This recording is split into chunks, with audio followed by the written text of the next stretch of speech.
Okay, now what I have to say here is in regards to a video I saw that I'm not going to name, but I'll say that the person was saying that, how was that termed? Basically, we all have our own way of doing stuff. And we tell you there's not necessarily one specific way that's the right way. There's a way that's best for you and your situation. We own a truck. We bought a truck. We paid for our truck. And we keep hearing from people that lease trucks that if you own a truck that you're stupid. Correct. I mean, that's just that's how it was termed, right? By actually more than one person. I mean, we've seen it in all sorts of videos out there, not just. So I wanted to kind of clarify this issue. There's two reasons people lease trucks. One is for a tax advantage. That's the smart thing to do. I've done that, but you can, The other reason is because they don't have any credit. Okay, that's just the pure, simple fact of it, and it's a good way to get into it while they're building their credit. So that's fine. But the way that what I heard was termed was that owner-operators are less than smart because they don't have to work as hard because they make more money. And yes, they do. I think that actually makes them smarter. Work smarter, not harder? Right. I just don't get that. What do you think? Well, like I said, we'll never tell you that, if you lease, you're stupid. There's plenty of times that you should lease. There's plenty of times that you should drive company. There's plenty of times that you should just go out and buy a truck. Everything depends on your situation for you, right? For us, in our last video that he can put a link in or something because he's the man, we spent $19,000 in maintenance, almost 20 in year 4 of our truck. Our truck is paid for.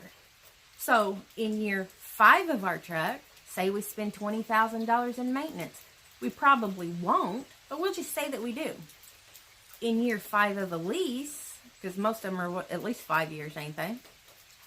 Just depends, I guess. In year 5 of a lease, you're still spending $20,000 in maintenance.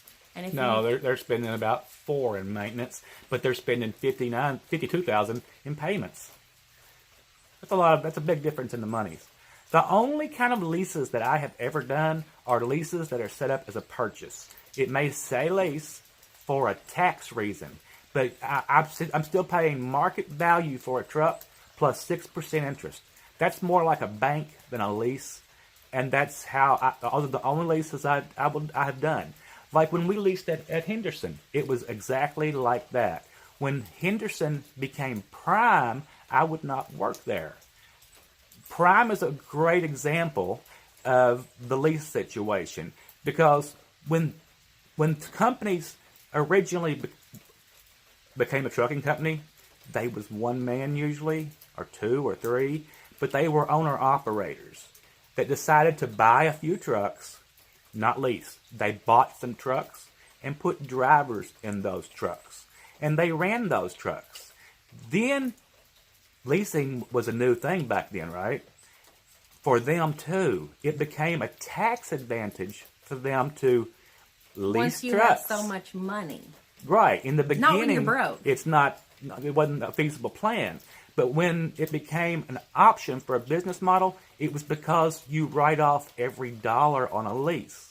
Now, back then, when companies like Prime started leasing 2 drivers, they would use that truck for 2 years, then they would lease it to a driver, and you'd still pay the full price for it. And then when that driver quit and lost his maintenance money, because back then Prime didn't return it, they got sued over that. That's a whole nother story. They would still sell us the truck for the same price. They got sued over that too. So all of the companies across the board started depreciating trucks with each driver.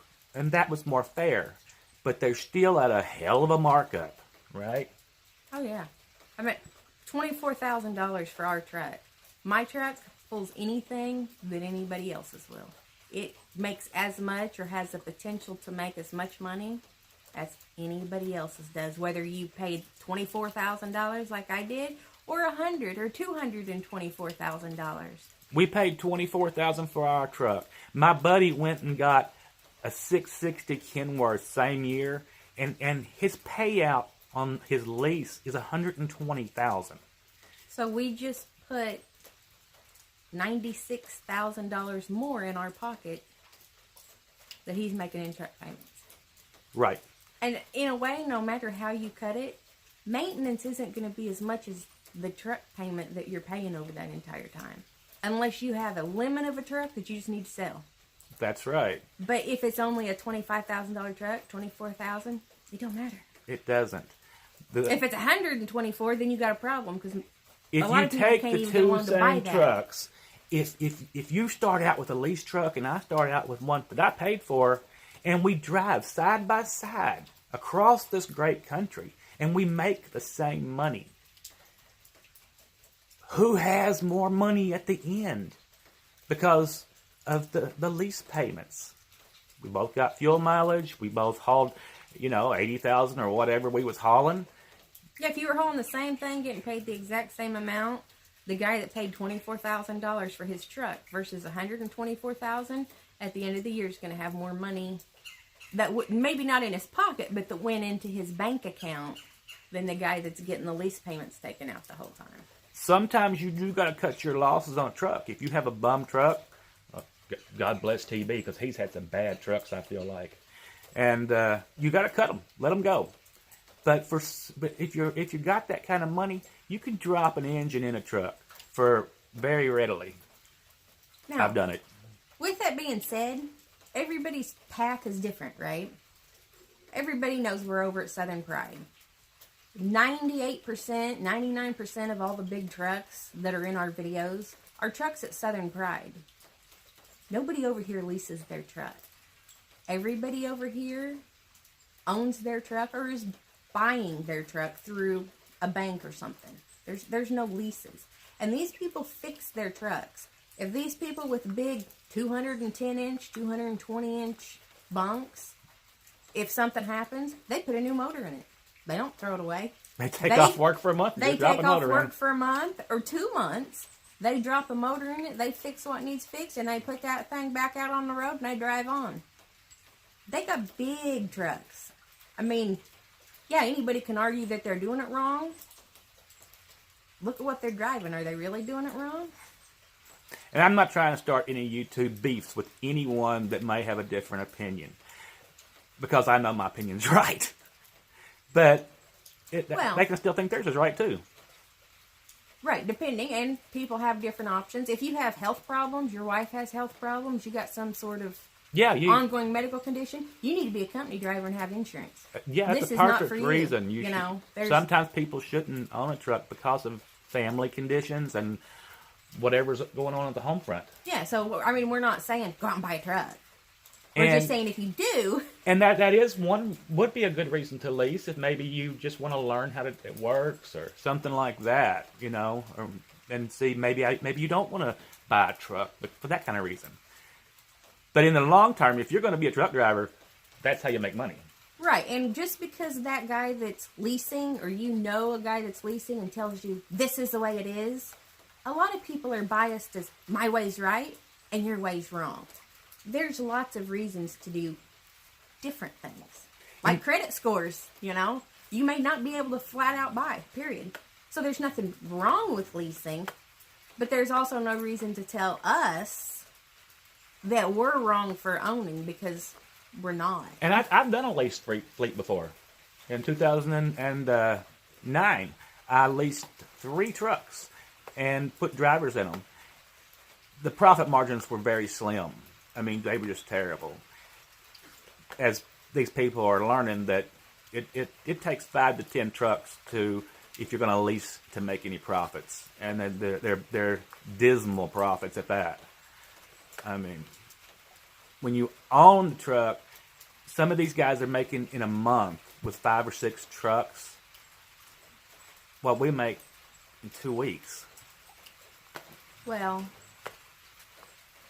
and I will tell you, he acted like at the time that he didn't mind. But if you have, I prefer unless someone qualifies to work over here, and most people even on YouTube haven't even been driving long enough to qualify to work over here. Unless someone is good enough to qualify to work over here, I honestly prefer not to have drivers, because he spent so much time on the phone holding people's hands and everything else that it's just ridiculous. And we had a guy wreck a truck, and anything that person does affects your life. Whether you think it does or not. Your life, your stress level, your time on the phone, your anxiety, everything else. And how many drivers do you have to go to even get a decent driver? It's usually 5 to 1, 4 to 1, 5 bad for 1 good. And you got off on a completely different topic, because this was supposed to be a single lease versus a single purchase. Well, I'm sorry. We ain't doing fleets at the moment. No, but the person I was addressing that issue. You know, right? All right, we got to cut and run, guys. It's getting cold. It's 53 today in Alaska and 48 here. That's wrong. Just wrong. Bye.